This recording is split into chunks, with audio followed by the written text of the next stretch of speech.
Hot, hot, hot. And you had a breakthrough as well? Were you sharing stories like that? No, I didn't really have a breakthrough because black people are a lot different from a lot of races. So shit, we tolerate a lot of shit and we deal with a lot of shit. We don't ever think it's a time for us to go get mental, I don't know, therapy and assessment. Yeah. We don't think that. That nigga crazy.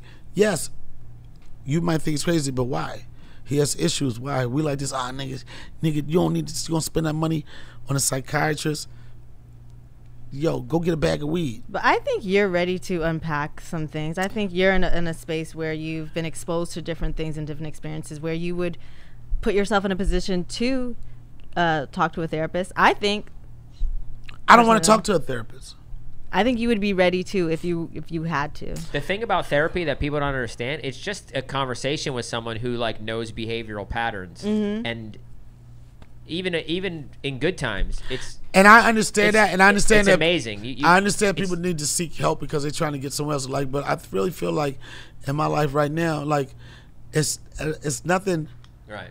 That someone is going to tell me that's going to alter the way I live and the way I want to live, because I don't think it's a bad place. But I don't think it's about them telling you. I mean, if you've ever sat with a therapist before, you're pretty much talking the whole time. Yeah. So it's just a bunch of discovery that's going on. It's not necessarily them telling you, well, this is what you need to do with your life and this. They make observations and then suggestions, and then you end up. I get observations and suggestions from you too. Exactly. I mean, most of the time when they give they tell you stuff that you already know because you're saying it, and then you're like, oh. I just realized that I'm mad at my wife because she puts the fucking limes in the sink every night. But I understand that, and I have therapy sessions on this show.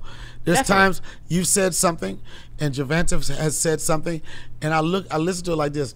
Yeah, they might have a point, but do I give a fuck? And me giving a fuck, what does that change? Right. You know what I'm saying? That's just my therapy. Like this. Oh yeah, you know what? You were right when you said it about me. But do I give a fuck? And does that affect what I'm trying to do? So you want to just continue the like a hamster wheel of the same pattern, or you're the pattern, open to? Okay, look. The thing is, first off. Here we go. Here we go with the pattern. How is the pattern maybe fucked up to somebody else or what they think, but ultimately, what am I trying to do? What am I trying to do with this? What am I trying to do? You as my friend, you as my friend. What am I trying to do? If that pattern, if how I feel does not disrupt how I get to that end goal, I don't give a fuck about that. And that's the reason why I say I don't need therapy. I don't need, Donnell, I don't need anybody to say, Donnell, you're right, but did you ever think about this? Only thing I want to be right, only thing I want to do is be right about that thought if it's going to benefit. Now, if it's something that's hurting, if it's something that's hurting this podcast, if it's something that's hurting your growth and your growth, then I will look at it a different way. But if it's not hindering that growth or hurting it, I'm like, the way I think ain't a bad way to think. That's the way I think about that. People always want to tell you, yeah, but you're this, but you're an asshole. You're an asshole. Why do you think like that? Why do I think like this? Because the way I think works. Is it fucking you up? Is it fucking you up? You're an asshole. I lost this amount of money. I lost these opportunities or whatever. Now I got to fall back and say, maybe I need to adjust shit. So you're saying if it was a situation where it financially affects someone in your life, then you'd reconsider. It's not just emotionally. It's not financially. It's like there's emotional connection to it too. So do you? It's the same thing as like this. Okay, all right. The way I think, everybody comes to me like this. Yeah, Donnell, you this, you that. Does that affect you? Are you still inspired by me? Are you still motivated by me? Those are things I consider more than a moment of you not fucking with me. So I don't argue with people. Well, we've booked you a therapist tomorrow at 10 a.m. And I'm the wrong person for a therapist because I know some therapists have clients they can't fuck with. Right. Like you sit me down on the couch, I'm like, bitch, I don't want to hear that, suck my dick.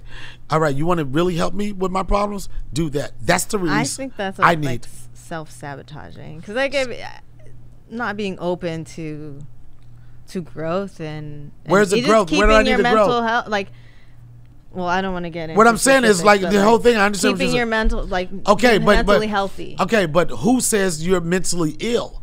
It's not you. I don't feel that I'm mentally ill. Most crazy people don't feel like they're crazy. Or I mean, the word. See, now you're talking about mental health, and this is why I know it's not fair, because you talking about mental health and you use the word crazy. Well, I was joking. You said I was joking. So my point is, most people with mental health illnesses, sometimes they don't realize who judges the illness? Right, exactly. Well, it's not about the judgment of the illness. It's about knowing where you're at. Okay, there's certain things that aren't working out in my life. It'd be taking a chance on speaking to someone might help. The point I'm making is those things aren't not working. Mm-hmm. What I'm saying is like you're assessing something that is not the reality of this conversation. Like you said, you need help. I never said like, oh, maybe this, maybe that. Me personally, I think if you don't. So you think you're a perfectly fine human being? No, not at all. That's what I'm saying. You can't sit here and say, well, someone can't judge you and saying that they. So who's going to say? Not. But who's going to say you need to go? You need to. I don't feel that. And most people don't. No, but therapy is just a gym for your mind. That's all it is. And it's just like taking a vitamin. It's just drinking water. It's just a gym. It's just a workout for your mind. You take an hour, you talk. The people give you a little feedback. They ask you questions. I understand that. I would respect that more so. Don't come at me. Anybody come at me like, nigga, you need to see a doctor. Right. I mean, no, but maybe if you thought, and for the most part, when people suggest therapy for you, it's in a bad place. I agree. But it's in a bad place. I think that's the stigmatism on therapy that I would like to see change, because I think therapy is amazing for people that are healthy and happy, for literally everybody, because it's just a good mental workout. I think it's self-care. It's intellectual conversations about your own mindset. And everyone can always work on their mindset. Mm-hmm. I mean, people that are really, really good at it, the David Goggins of the world, I mean, come on, they're like 1%. David Goggins, use him as an example. I guarantee you that David Goggins, it was not anybody that he sat down with and said, you need to do this. I think that I'm pretty sure of it. No, I know, but let me say this. He's a 1%. He's like 1%. Yeah. I'm pretty Some sure. people can do that. Yeah. I'm pretty sure that it was some point where he had to, and I've heard him have this conversation. Eventually, you got to look in the mirror and you got to say, what do you need? I guarantee you there was one point after he was a Navy SEAL when he talked about all the time, I was a 325-pound fat fuck, and I made excuses for everything. Everybody tried to help me. They couldn't help me. But I said, you know what? Fuck that. Are you going to die like that? Or are you going to get out there and do something? People talk a lot of shit all the time, but who's going to put the work in? Who's going to put the effort? Who's going to make the change? And it can't be from God. It can't be from your friend. It can't be from your fucking mother or your father. It's got to be from you. And you got to look at yourself, you fat fuck. What the fuck am I going to do it? Fuck a therapist. Fuck what anybody says, because you know what? When I'm laying on that deathbed, that's going to be me and myself in these fucking beat up fucking shoes that I ran 3,000 miles in. I don't need help from anybody. I don't need anybody to tell me anything. I got to look at myself and say, fat fuck, make a fucking change, go hard. That's when he made a change. That was an incredible David Goggins impression until you got to the end. He says, "Stay hard, stay hard." Damn, you're so close. I'm out here.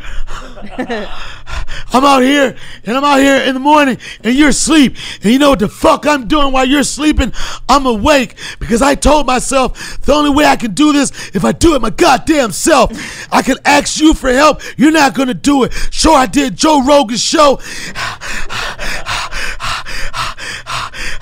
If people ask me how I get my fucking money, hey David, how are you making fucking money when you're jogging 33 million miles a day? These are the questions I asked myself, and I got up off that fucking couch. I was eating Twinkies and donuts and Doritos just like you. I fucking used to go to every fucking city eating waffles and chicken and grits all day.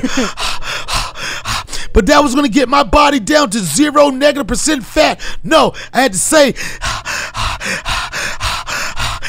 what the fuck are you going to do, you fat fuck? Jesus. You know what? I used to fuck a lot of white bitches back then. I still do. You think who's holding this goddamn camera right now? You think it's a fucking black chick? Fucking no way. It's a fucking white chick. You call it Karen, and I say, okay, Karen.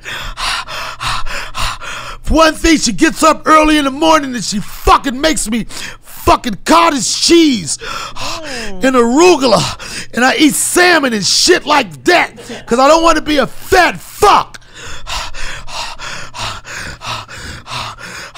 I don't have to always win, but the fuck I need to do is I gotta get in the goddamn game. You're never gonna get in the game if you're fucking sleep. Getting close to home now. It's my house right there. My house is fat free. There's no fat nowhere around us. Don't make excuses.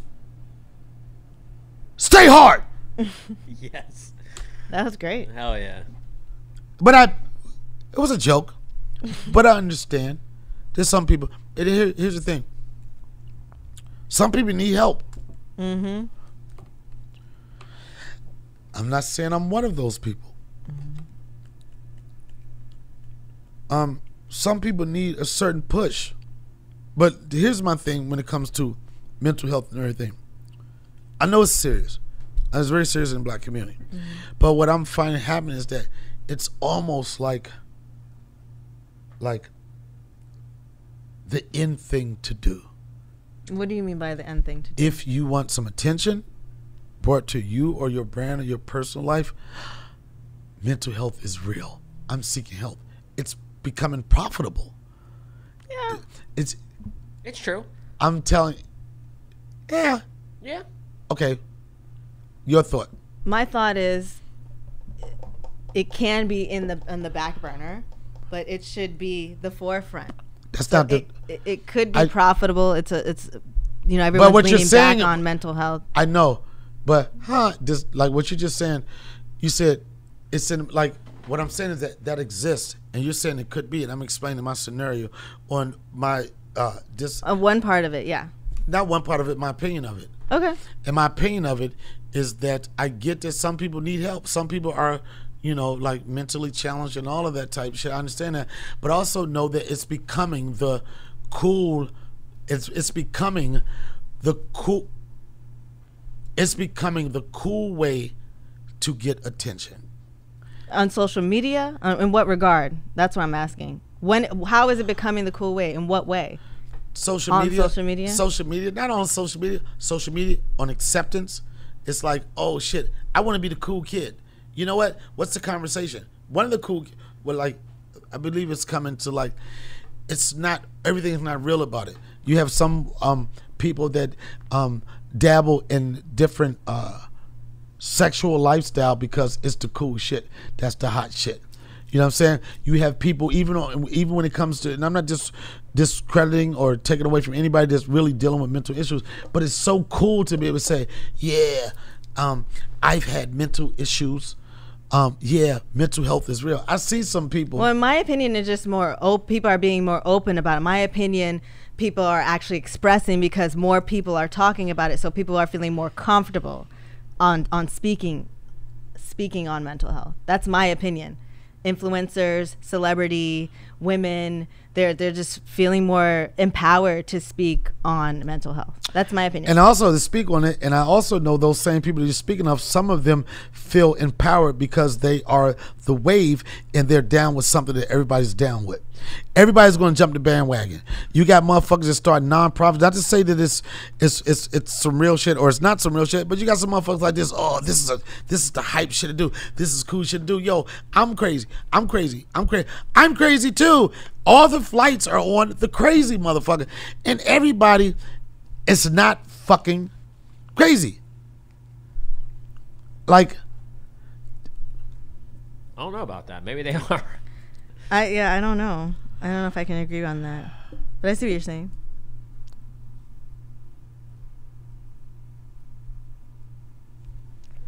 I think therapy is a great thing. I think being in a position to be self-aware and to get therapy, I promote it. I'm for it. whether you're on the bandwagon or not. If you feel as though you have mental issues and you're jumping on this wave, but you're jumping on a wave to a therapist, I'm all for it, even if it's fake or not. That's just my personal opinion. Boom. It's time to roll with the Donnell Rawlings Show.